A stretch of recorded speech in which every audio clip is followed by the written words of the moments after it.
Ja, okay, så jeg har jo aldrig haft samtale med nogen omkring, altså begge mine forældre, som jeg aldrig. Det var sådan et emne, der var skamfuldt at snakke om, selvom jeg tværtimod synes, det er meget vigtigt. Også fordi ens krop, ændrer sig, og man forstår jo ikke, hvad der sker i ens krop. Altså, jeg kan godt huske, at der var sådan en barn, jeg måtte godt sådan gå ud og lege med andre drenge, og jeg måtte godt mange ting, og efter jeg fik min menstruation, for mange måneder, jeg tror, jeg har ikke fortalt nogen om det, fordi jeg tror, at hvad sker der med mig, og er det det er bare en skyld. Jeg havde jo hørt om sådan, æresrelateret vold og drab i nogle situationer også, så jeg havde det lidt i tankerne om, det var faktisk lidt skræmmende, at jeg vidste ikke, kunne det blive så alvorligt med min familie, eller var de søde nok til, at det kunne de nok ikke finde på. Jeg vidste ærligt talt ikke. Var min frihed fuldstændig begrænset. Det hed bare skole og hjem. Det var min daglige rutine, og det er også ud over mit mentale helbred. Jeg plejer at kaste op hver morgen, inden jeg tog i skole.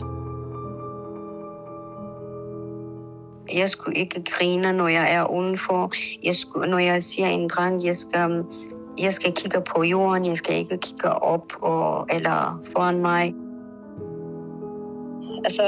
Skam og ensomhed egentlig, der var forbundet med, at jeg gjorde det, og så samtidig ikke engang turde at sige det til selvfølgelig hverken familie, eller heller ikke til nogle veninder, fordi det var så farligt. Jeg vidste, det var så alvorligt, at det måtte ikke komme ud.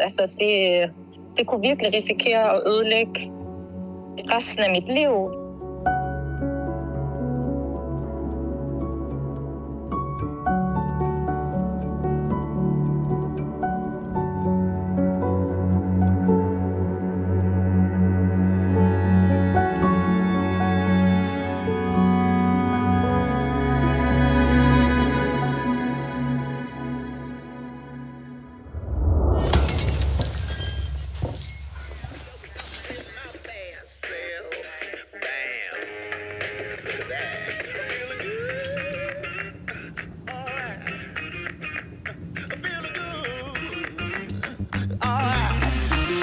Watch me get it live.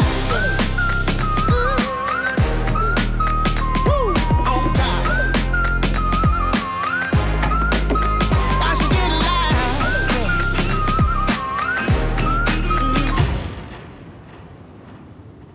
Alright. Feeling good. Alright. Watch me.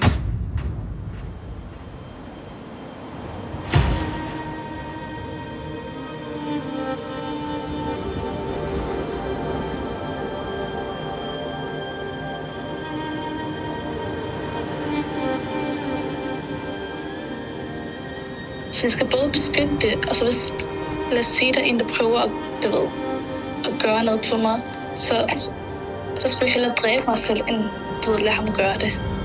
Det var det, hun sagde til mig ordret. Men jeg kunne godt mærke, at efter jeg fik min menstruation, så tingene blev ændret.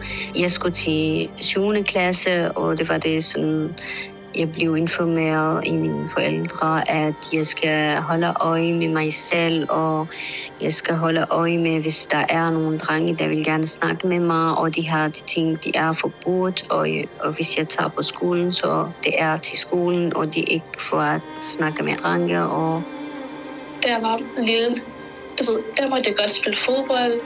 Jeg har godt være rundt, sådan, som jeg har lyst til at snakke, om jeg har lyst til vores naboer. Det hele, men det hele ændrede sig bare snart, jeg fik menstruation. Så var alt bare lukket. Det har alligevel taget mig mange år at sådan give slip på tanken om, at det var forkert, eller at det skulle være skamfuldt.